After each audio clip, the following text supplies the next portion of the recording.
Good morning. This is Jim Ray with the Road to the Autry Masters. We're talking with artists of the Masters of the American West at the Autry Museum. This morning, we are very pleased to be with Dean Mitchell. Dean comes to us from his home studio in Tampa, Florida. Is that correct? That's correct. That is correct. Welcome, Dean. Thank you for joining us on the Road to the Autry Masters. Thanks for having me, Jim. It's my pleasure to be here. I like to start these things with learning a little bit about your background. Will you kind of tell us about your artistic upbringing, how you came to be the artist that you are today? Well, you know, Jim, I grew up in a small town about 4 hours north of Tampa Bay, a little town called Quincy, Florida. I grew up it's a very rural town. I grew up in the segregated South at that time. And I worked in tobacco as a kid and all that kind of stuff. So I have a very rural background. And as we go throughout my subject, you'll see that that's heavily influenced by. But my grandmother bought me a paint by number set, and that's really what got me interested in it, Jim. And I just fell in love with it and just loved to draw and paint, but had no idea I could actually make any kind of real career or anything out of it. You know, going from a small town, people tell you you're talented and all that, but you don't have any real assessment of the real world in terms of going into a creative field like the arts. Just particularly when I was coming up in the 60s, it's just, you know, and as a person of color, I'll be frank, my mother, who was the first out of my grandmother's children to get an education and college education, she said, a Black man can't make a living selling pictures. You know, that's just not going to happen. And, you know, and I think she was saying it in hindsight to protect me because, you know, we were going through the civil rights movement. And so she saw no possibility of this, you know, and my grandmother just said, he loves it. Just let him do what he loves. And that's kind of pretty much how I've landed. I had a junior high school art teacher. His name was Tom Harris, who took, it was a group of us who was interested in art, took us around to art shows and art fairs where we were the only Black kids there at all to participate in these competitions and different things, mostly high school type stuff. And that's what really got me interested in competitions and so forth. And really that's how I emerged on the scene as a painter. Was I went to college, of course, but I emerged on the scene through juried competitions. Because I heard so much about race and discrimination with Black artists. So I figured this was my best way to get my work before the American public. Did you do any art education in college? Oh yeah. I was there. It was a 4.5-year program. I was there for 5 years. Took me 5 years, and I graduated in 1980. And it was really an eye opener for me. As a young guy coming from the South, I took the Greyhound bus up there from Florida, about 24-hour ride, and you know, it was really, really, really interesting. Get into art school and you think you have some talent, and because you had no way of measuring until you see other kids and you start recognizing a lot of different things. Again, I worked at Hallmark Cards as an illustrator for a few years and got let go, and that's kind of, you know, basically a lot of it. Tell us about the professional side of the game. You've been in the Masters show for many years. You've been a winner of our Purchase Award, so you're included in the museum permanent collection. You've been in the Prix de West for many years. How did your career progress to a point where you got to that kind of level of exhibition? Oh man, that's really interesting. I want to say, like I said, I did a lot of things, Jim, that a lot of artists, you know, may or may not have done. I entered a lot of competitions, and this is how I got before a larger audience. Through these competitions, I was winning so many prizes, and the top prizes that I got the attention of magazines and a lot of articles. In the beginning, I was a little afraid to show my photo because I was a person of color and, you know, all that kind of stuff. But and I wind up getting invited to a show in 1990. That was my biggest break, called the Hubbard Art Awards for Excellence. It was put on in Ruidoso, New Mexico. Jamie Wyatt was in it, Howard Turpening, Richard Schmidt, some of the top realists in the country, Bert Silverman. I can go down a list of artists. And I was one of the youngest artists and only artist of color in this particular exhibition. And that exhibition launched me into the West. I was not an artist who was familiar with the Western shows. I was mostly showing on the East Coast, and most of the show exhibitions did not include a sort of Western genre as we know it in the Masters. And so that particular show, John Garrity happened to be attending this thing. And next thing I know, I get an invitation from him about being in the Masters of the American West.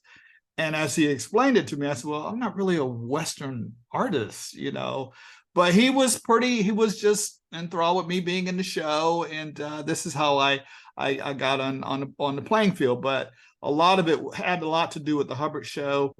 My painting sold for $25,000 in 1990, which was the most I'd ever sold a work for. It was an oil painting. And I was in the top 6 finalists for the $250,000 prize that the Hubbards were offering. And Jamie White was a finalist. Howard Turpney, of course, won the money.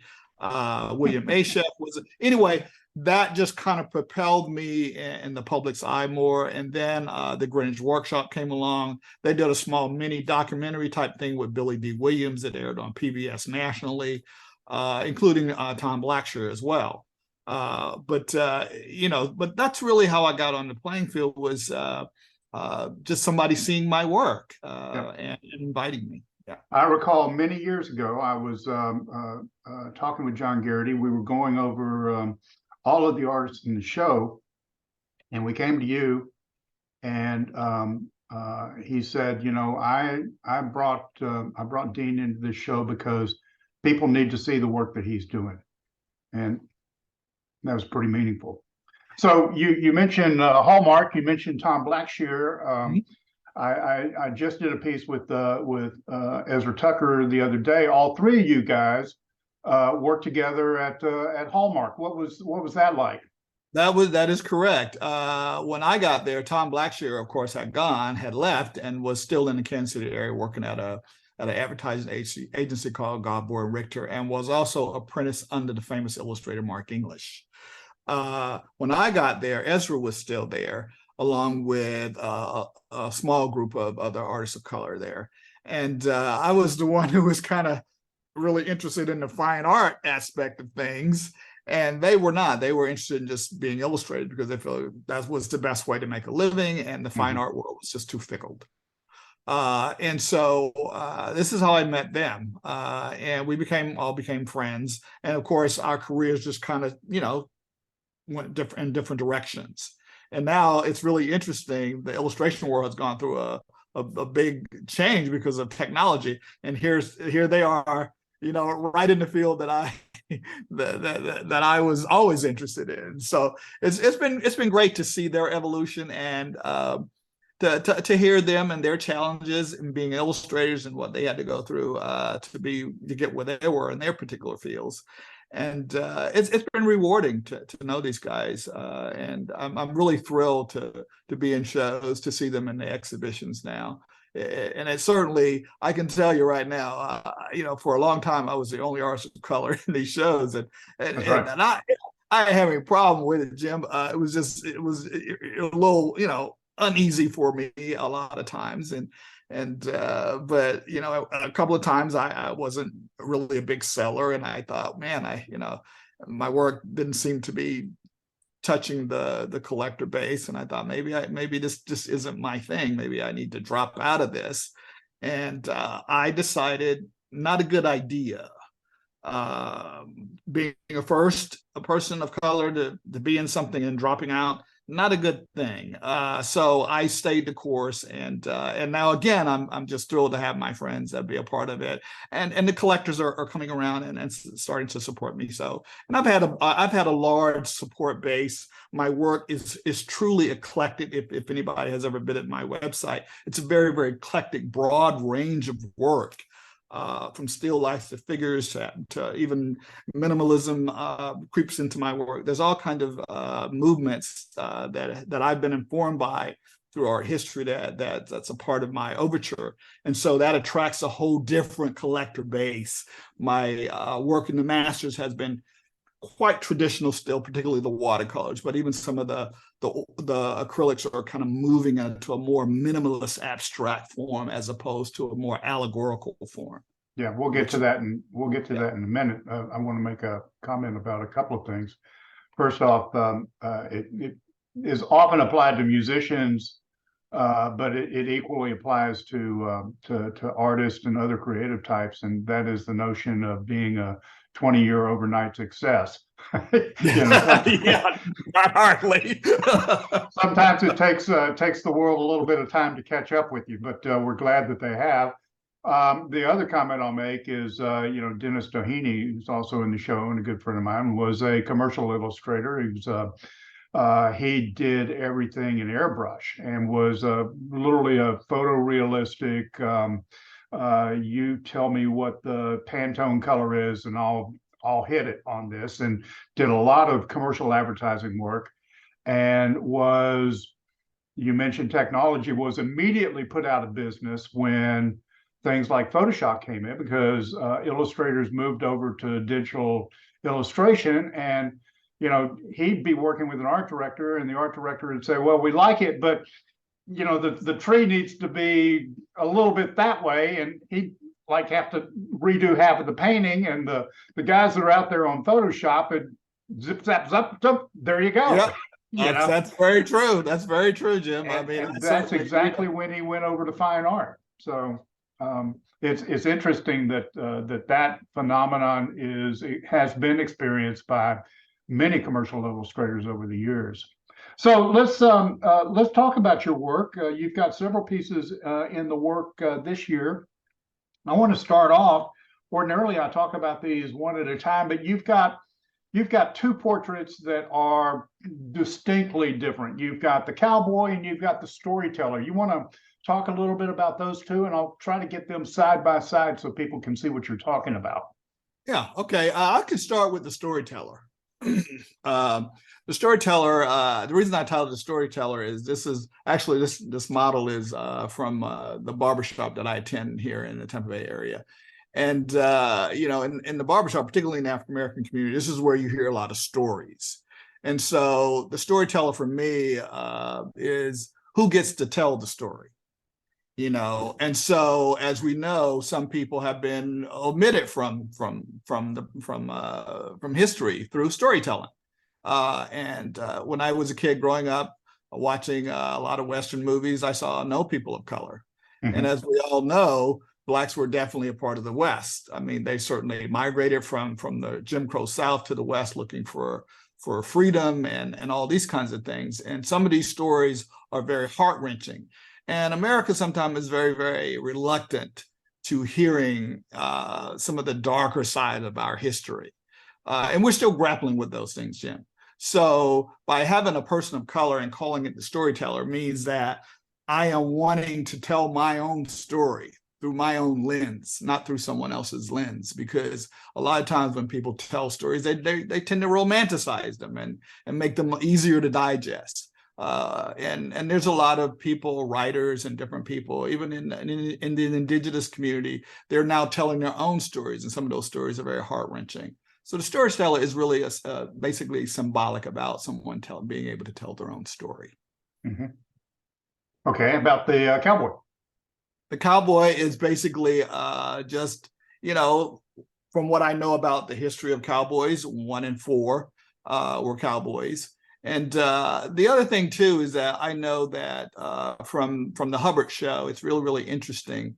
As I've been in these shows, I've done a lot of different types of things, Jim. And people would say, well, I really like your work, but it's not Western. But, here I have him in, he's got a nice white shirt on, but he also has a cowboy hat on. Mm-hmm. So that adds, everybody knows that shape. Everybody knows the symbol of a cowboy hat. So it's basically, again, saying that Blacks were in the West and they were part of this genre and part of this history. So, and unfortunately, I could never just put a figure in there without showing that part of the narrative. I mean, the symbol of dress is very, very distinctive to the West. And so if you notice, a lot of the artists use cowboy gear, they use the saddles, they use the horses, you know. And some of my work, as we talk a little bit more, moves into a more modern sensibility. These are taken from a more historical narrative as opposed to a modern narrative. Yeah, you know, you and Blackshear and Ezra have all included the black cowboy, the story of the black cowboy in your work over the years. I was interested to see that John Fawcett, who's an Anglo artist, he does both cowboys and Native American subject matter, included a black cowboy in his offering this year called The Dance, which is showing the relationship between the cowboy and his horse as they work together to steer cattle and so on. And it's really a poetic piece. And as I recall, this black cowboy has got a big rodeo belt buckle, and you know, and he was talking about, you know, these are the guys that are working the ranches, and you know, so that's really what I wanted to depict there. You know, you're also quite famous for your representations of architecture throughout the Southeast, and particularly forgotten architecture. That brings us to the ravaged. Yeah. What can you tell us about your love for that style of work? Well, you know, I grew up working in tobacco, and tobacco was grown, you know, in the southern part of the states, but also probably Texas as well. And as you know, Indians also smoke tobacco. Cotton probably more in Texas. Yeah. Well, and I know Florida had tobacco barns as well, but I grew up working in these types of environments. And then when I moved to the West, I moved to Kansas City, I noticed there was a lot of barns there, you know. So these particular spaces speaks to me as a child growing up in it. So I understand that rural space. And ravage basically is about nature consuming something. And it's also about people built, you know, I grew up working in these types of spaces, Jim, and people grew up making enormous amounts of wealth. And Black people worked in these barns and made very, very little money. But these people have made a lot of money. So to see these spaces sort of being consumed and ravaged by nature is very, very interesting, because, you know, sometimes when I look at these spaces, I see my own mortality. I see a sense of time evading and passing by. And then also something that at one time was monumental to us in some way, and now is basically in some of these spaces is becoming sort of no longer viable, and letting nature sort of take its course and consuming them. Yeah. Another architectural piece, though, in a little bit different direction, is Jerome. Yeah, Jerome was a really fascinating place. I had a friend of mine. He lived in Scottsdale. He still lives there. His name is Michael Swearinger. He's an artist. And I was in a show at the Phoenix Art Museum called West Select, and he knew me. I know Michael from my years in Kansas City, because Michael was there when I was there. But anyway, when he found out I was a part of his show, he came and he said, "Hey, you want to go to the reservations?" And I said, "Reservations?" He said, "Yeah, the Indian reservations." And I said, he said, "Have you ever been one?" I said, "No, I've never been one." And he takes me to the Native American reservations, and I really became more enthralled with the space from that particular visit.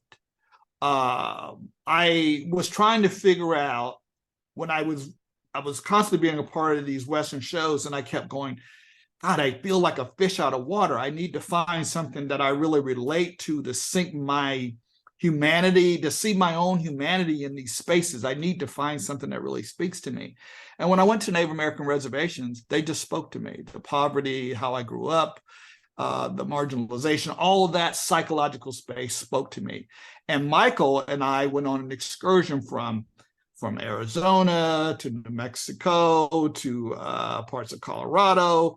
And he took me to this small town called Jerome. It was up on a hill, and it was the history of this place. It was called the wickedest town of the West in 1903. It has such a deep history to it that I became more enthralled with the space. And so that's more of a, you know, a modern take on it. You can see an automobile in it, you know, so trying to move us out into the more modern sensibility into these spaces. It was just a really fascinating place, and to be on that mountain and to kind of overlook the valley and see some of these relics that were once used for mining silver and stuff. It's a very, very interesting space to me from a historical standpoint. Yeah, so whenever go ahead. Well, we've been to a couple of reservations in New Mexico and in Oklahoma, and they're all kind of uniformly time out of place. I mean, they're not like anything remotely related to a modern city. I mean, it's like you're stepping back into time when you walk into these places. There's very much a 50s feel to them, and I'm imagining that's kind of what you saw in these places that you were visiting as well. Yeah, I did a big series on the reservation. In fact, I did a solo exhibition. It's called Poverty in the American West. And from the West that I know, you know, from what a lot of artists paint, it's beautiful. I have nothing wrong with beautiful painting. The West is a beautiful place. But I wanted to see the underbelly of how people were living in the West. And some of my work has been compared to Hopper. There's a kind of isolation. When I traveled on these excursions in the West, what I saw is a lot of small towns, a lot of homes sort of placed in a vast space with openness, with very little other things even around it. So I found it fascinating in terms of survival, isolation, and how people moved in those spaces were always very, very fascinating, how they survived in them. So, and the Native American reservation spoke to me because I grew up in poverty. It reminded me of the South and how I grew up in the Black community. Not to say that there weren't some areas that were a lot better off and things, because there was there's a broad range of people who have a little bit more than others and that kind of thing. But that space really spoke to me. And it's funny, when I presented the paintings, I noticed that the collectors were not very receptive to them. And I think it has a lot to do with us, again, grappling with the history of the West and the wars and you know, I did paintings of the painting that you have of that won the award, the Purchase Award, about the oil. And I learned about the Osage Indians, and there's a really layer of complexity there. And then you think about I think about the Industrial Revolution, how oil changed the whole dynamics of a whole new economy. So whenever I look at a space, it's not just what's before me, it is what came after it and what came after that. And so you see there's a history of how people built wealth and built industry and built layers and layers of complexities of companies and enormous amounts of wealth. So when I look at those spaces, I'm not looking at just a relic that is now diminished. I'm looking at the repercussions of what has been extracted from the earth and how it plays a huge part of the landscape that we see now in American culture. And left behind. Yeah, that's what I see when I see spaces. Yeah. I'm not stuck in a particular era. It's just that it's fascinating because I know there's something more to the space and there's something more there. Another popular topic for you is living in the rural world, and Farmhouse Yard is really representative of that. Yeah, again, a lot of the spaces spoke to me when I moved from Florida to Ohio. Again, I went to school in Ohio, but I also got a chance to get on the outskirts of Ohio. They too had I don't think I've been to a place where I haven't seen a rural barn or a rural countryside that's been fascinating, because it reminded me of my own childhood. I grew up with aunts and uncles who raised hogs and chickens, and so those kind of spaces spoke to me. My cousin Carl and I used to go to our Aunt Dolly's farm and my Uncle Sam's farm, and we had great times there. So Farmyard was kind of no, it wasn't the farm that I grew up on, but it brought a lot of warmth and a lot of good times for me. And we grew up around a lot of trees, so I'm very fascinated with trees, particularly in the wintertime, because when I see trees without any foliage on them, it kind of reminds me of the body, of the human body. There's a kind of interesting, you see all the interesting limbs and you can see the structure of the thing. Yeah. So one of the things I really enjoy as I travel through rural parts of the country are the discarded equipment that litters the land, if you will. But it's really art, and you captured that with Toe Down as well. When I surveyed the space, there were quite a few trucks and different things discarded and not used again. And then you saw some that were being worked on. You know, they had them propped up with bricks under them. They were trying to fix them and to continue to use them.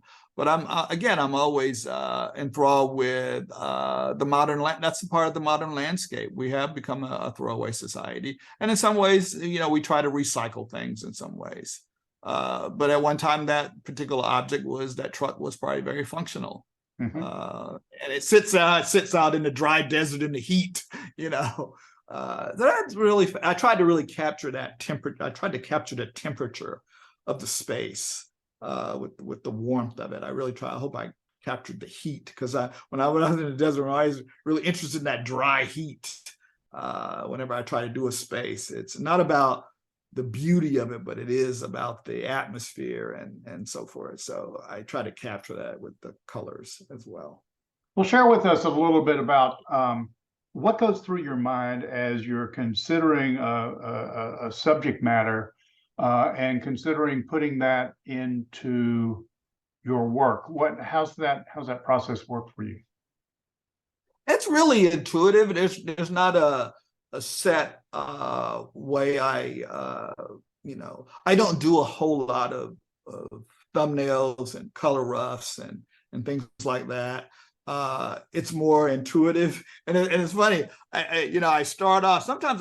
Some of my acrylic paintings, at one time were watercolors. I would start off one way, and then I look at it and it feels too busy. I don't like it, and I began to what I call abstract it. I began to subtract elements from it. I know a lot of artists, they tend to do color roughs and they kind of lay things out. I'm very much the opposite of that. I enjoy the process of the unpredictability of it. And so I will work a lot from drawings or sketches and then improvise as I'm going along, because the thing is organic to me as I'm doing the thing. It's very organic. Even the colors will shift and change. But as far as the idea, sometimes I get ideas from reading. Sometimes I get ideas from listening to different novels. Like I got some ideas from Kill of the Flower Moon, which is about the Osage Indians and the oil and what went on in that particular.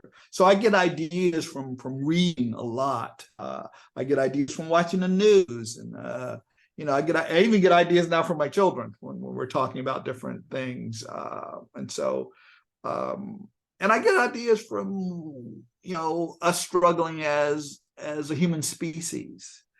I don't always look at race. I tend to look at the broader sensibility about a space and how we interact with one another, and trying to engage us on a deeper level outside of those social constructs, trying to reach us in a deeper way, in a deeper sense of humanity outside of the social constructs that we've actually made up. And I'm very, very fascinated with religion and how religion played a huge role in the narrative of the West and in the narrative of, there's like pros and cons with religion in regards to the West, where, people brutalized these children. They broke them. They wanted them to assimilate into a certain kind of society, and so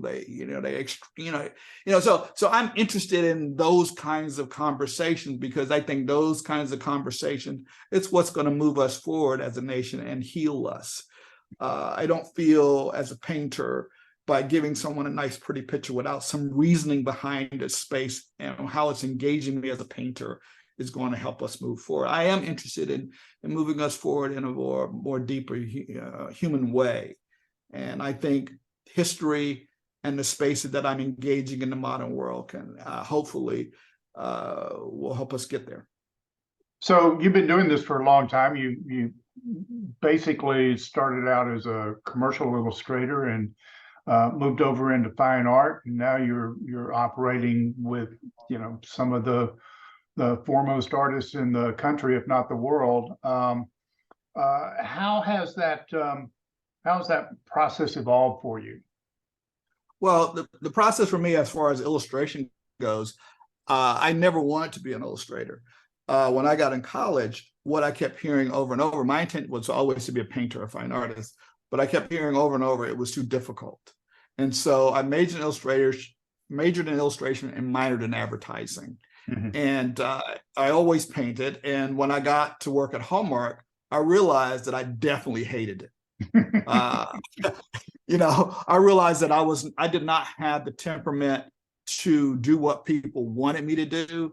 I had the toughest time at Hallmark. Change this color, move this, move that, and I hated it. And so when I got fired, I did a little bit after I got fired, but I just always hated it. And so I stopped doing it and just went straight into fine art.